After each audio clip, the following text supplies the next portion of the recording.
Hello everyone, मैं संदीप कुमार गोलन। आज आपके लिए लेकर आया हूँ एक बिग अपडेट ऑस्ट्रेलिया के बारे में। अभी न्यूज़ हमारे पास आ रही है कि ऑस्ट्रेलिया डिपोर्ट करने जा रहा है। एक बहुत बड़ा आंकड़ा है, 65,000 लोगों को ऑस्ट्रेलिया डिपोर्ट करने जा रहा है। ऐसा क्या हुआ कि ऑस्ट्रेलिया डिपोर्ट करने जा रहा है? क्यों? क्योंकि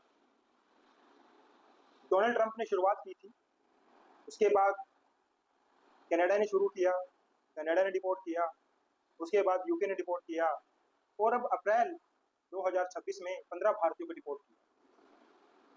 क्या आपने सोचा है कि इनको डिपोर्ट क्यों किया? क्या कारण था डिपोर्ट होने का? कभी आप इनकी जमीनी जो इनकी कमियां रही हैं वो क्या है, मैं आपको बताता हूँ। अभी हाल ही में जो 15 भारतीय डिपोर्ट हुए हैं, उनका सबसे बड़ा कारण क्या है कि वो किसी न किसी क्रिमिनल एक्टिविटी के अंदर शामिल थे। पहला कि किसी ने वहां की पुलिस क्रिमिनल एक्टिविटी, किसी कोई लाइसेंस नहीं था, गाड़ी चलाई उसने, कोई एक्सीडेंट किया, किसी ने बच्चे को मारा, किसी ने बीवी को मारा, किसी ने दोस्त को मारा, किसी ने राह चलते राहगीर को मारा, किसी ने चोरी की, किसी ने नशा करके नियमों को उल्लंघन किया, किसी ने फुटपाथ में पेशाब किया। उन लोगों को ऑस्ट्रेलिया गवर्नमेंट ने डिपोर्ट किया। ये हमारे भारत के अंदर लोग रूल तोड़ते हैं, खुश होते हैं, लेकिन जो फॉरेन की कंट्रियां हैं, अभी एक बहुत बड़ा जो डिपोर्ट किया था यूएसए ने स्टार्टिंग के अंदर, एक लड़के के बयान आए थे। उन्होंने कहा था कि वो लड़का पीआर था, पीआर होने के बावजूद भी उसको डिपोर्ट किया गया। जब उस लड़के ने उन पुलिस वालों से पूछा कि मेरी गलती क्या है, आपने मेरे को डिपोर्ट क्यों कर रहे हो, तो वहां पे उसका जो चालान काटा हुआ था कि जब वो यूएसए गया था कभी 5 साल पहले, उसने फुटपाथ पर टॉयलेट कर दिया, बाथरूम कर दिया था और उसका चालान कटा हुआ। पीआर होने के बावजूद भी सिर्फ छोटी सी गलती के कारण उसको डिपोर्ट किया गया। 65,000 जो लोग हैं वो केवल भारतीय नहीं है, वो 15 से 20 मुल्कों के लोग हैं जिनकी सूची ऑस्ट्रेलिया गवर्नमेंट ने तैयार की। अभी ये केवल एक राजनीतिक डिस्कशन है वहां का, क्या पता इसको आमली जामा भी पहनाया जाए। जिस दिन ऑस्ट्रेलिया गवर्नमेंट ने यह सोच लिया कि इनको डिपोर्ट करना है, वहां से केवल भारतीय ही नहीं, अदर कंट्री के लोग भी, स्टूडेंट भी डिपोर्ट होंगे। कोई पीआर भी क्यों ना हो, वो भी डिपोर्ट होगा। अब डिपोर्ट कौन होगा वो मैं आपको बताता हूँ। डिपोर्ट होने के कारण जो बच्चे यहाँ से गए हैं, नकली डीएमसी बना करके, किसी ने बीए में एडमिशन लिया, किसी ने बीएससी में एडमिशन लिया, किसी ने आइल्स नकली लगाई, किसी ने फंड्स नकली लगाए, किसी ने एफडी नकली लगाई, किसी ने ताऊ को, चाचे को अपना स्पॉन्सर दिखा करके वहां गया। कोई बच्चा ऐसा है कि वहां जाने के बाद यूनिवर्सिटी ऑफ वोलोंगो में एडमिशन लिया, वहां जाकर के कॉलेज ही चेंज कर लिया, कोर्स चेंज कर लिया, 3 साल की डिग्री में यहाँ से गया, वहां पे जाके 1 साल के डिप्लोमा में एडमिशन ले लिया। ये बहुत बड़ा कारण है। वो सभी बच्चे उस रेड अलर्ट पे हैं जिन्होंने ऐसी एक्टिविटीज की हैं, वो सभी बच्चे फंसे। नकली डिग्री लेकर के गलत कोर्स में एडमिशन लिया, यहाँ से जाने के बाद 3 साल की डिग्री में गए, यूनिवर्सिटी में कॉलेज में गए, वो बच्चा फंसेगा। 20 घंटे की वर्क की परमिशन होती थी, उन बच्चों ने 40-40, 50 घंटे काम किया, वो पैसा भी अकाउंट में लिया, वो बच्चे फंसे। भाई ये जो कंट्रियां हैं ये बड़ी साफ सुथरी कंट्रियां हैं, ये सोचती हैं कि हम सिस्टम के अनुसार चलें, लेकिन जो सिस्टम के अनुसार नहीं चलते वो बच्चे डिपोर्ट, चाहे वो पीआर भी क्यों ना हो, उन सभी की सूची बनी हुई है।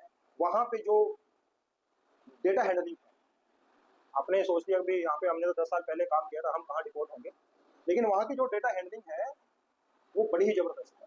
आपका एक एक चीज का रिकॉर्ड रखती है और वहां पे आपके अच्छे और बुरे कर्म सारे नोट होते हैं और आपका एक लेवल बन जाता है उस चीज को कि इस सूची में कौन कौन है।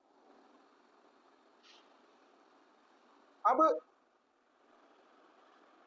ज़्यादातर वो लोग यही सोचते हैं कि 5 साल के बाद हम पीआर हो गए, हमने कोर्स चेंज कर लिया, हमारी शादी हो गई, बच्चे यहाँ पे हो गए, अभी हमें यहाँ से भेजने वाला कोई नहीं है। लेकिन इन एक्टिविटीज़ को देखते हुए जो अभी ये 15 बच्चे यहाँ पे वापस आए हैं, भारतीय हैं, इनका सबसे बड़ा कांड यही है। तो अब एक क्वेश्चन आप मेरे से करते हो, क्या ऑस्ट्रेलिया पहले की तुलना में ज़्यादा स्ट्रिक्ट और भी होगा? मेरा आंसर है हाँ, बिल्कुल होगा।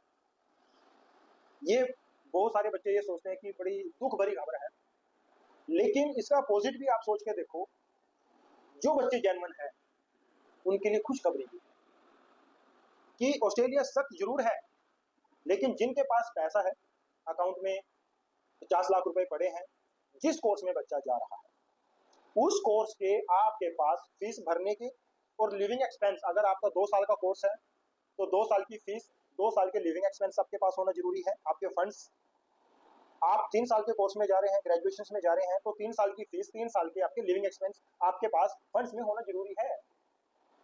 जेन्युइन उस बच्चे को वीजा देगी गवर्नमेंट, आपका जो जेन्युइनिटी है कि वो चेक करेगी बच्चा ओरिजिनल है, कोई फेक डॉक्यूमेंट्स तो नहीं है। तो जो बच्चे जेन्युइन है उनके लिए खुशखबरी है। जो बच्चे चाहते हैं, जैसे हरियाणा पंजाब में सोचते हैं बच्चे, गुजरात के बच्चे सोचते हैं, राजस्थान के बच्चे सोचते हैं कि पैसे दे, एजेंट सारे काम खुद ब खुद करेगा। एजेंट खुद ब खुद सारे काम करेगा, वो पल्ले से पैसे नहीं लगाएगा, वो कुछ ना कुछ कहीं ना कहीं कुछ ना कुछ गड़बड़ जरूर करेगा, और जहां भी गड़बड़ हुई, बच्चा गया, वो बच्चा जरूर फंसेगा। आप ये चीज सोच के देखें कि जो भी बच्चा अप्लाई कर रहा है वो बच्चा जेन्युइन होना चाहिए। किसी भी एजेंट के आप पैकेज मत कीजिए, जो भी आपको काम करना है आप स्टेप बाय स्टेप काम कीजिए।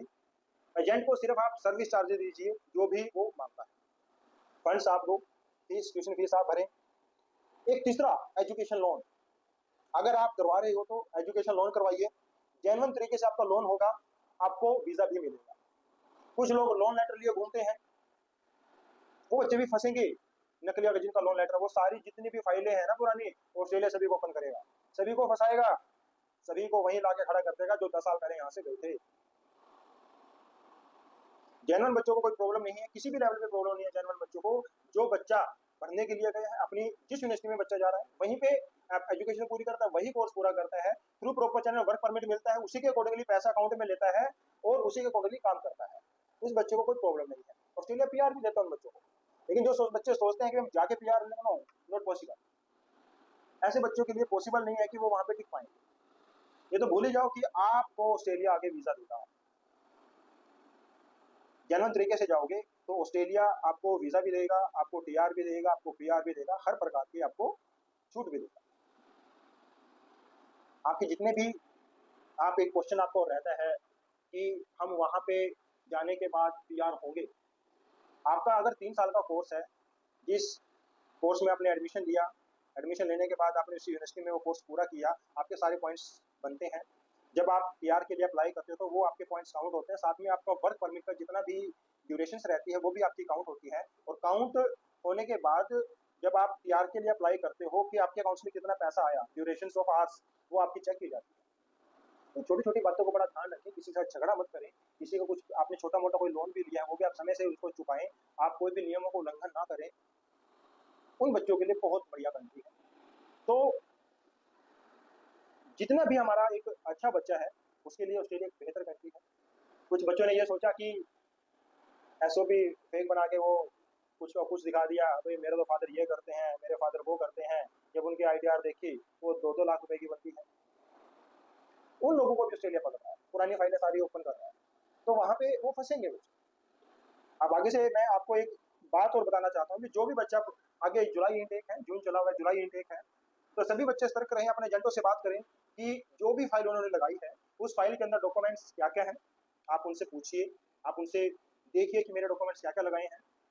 ईमी अकाउंट का एक्सेस लीजिए वहां से और सभी डॉक्यूमेंट्स को चेक करिए कि आपका कोई डॉक्यूमेंट्स फेक तो नहीं है यहाँ पे। अगर आपके सोर्स ऑफ इनकम आपका कम है, सपोज इट कि आपके माता पिता मजदूर हैं, आपके पेरेंट्स एक कोई छोटी नौकरी करते हैं जिसकी सैलरी 20-25-30 हज़ार रुपये है, और आपकी जो फंड्स हैं वो कई लाख या करोड़ों में आपकी प्रॉपर्टी वैल्यूएशन रिपोर्ट दिखा रखी है, तो वो बच्चे उस चीज को बड़ा ध्यान से चेक करें कि हमारा कोई डॉक्यूमेंट यहाँ पे फेक तो नहीं है। अभी तो आप चले जाओगे, लेकिन आने वाले समय में वही आपके गले की फांस बन जाएगी और आपको वहां से डिपोर्ट किया जाएगा। सोचते तो आप ये हो कि वहां पे जाकर के आप पैसा कमाएंगे, रोजगार करेंगे और अपने परिवार का पालन पोषण करेंगे, लेकिन क्या होगा, एक लंबा ड्यूरेशन बीतने के बाद आप लोग वहीं पे जीरो पे आके खड़े हो जाओगे कि जहां से आप चले थे आपको वहीं खड़े मिले। तो अपने डॉक्यूमेंट्स को हर एक बच्चा अच्छे से चेक करे कि जो हमारे पास है वो सही है। अपनी जितनी सोर्स ऑफ इनकम है वो आप इंक्रीज करें, आपके फंड्स अपने अकाउंट में रखें, एफडी रखें। कुछ लोग अपनी प्रॉपर्टी बेच देते थे, उनकी डीड दिखा देते थे, तो इन चीजों को भी आप उसके ले सकते हैं। अब वो एजेंट भी अपनी प्रॉपर्टी बेच के भाग गए जो 2 नंबर का काम करते।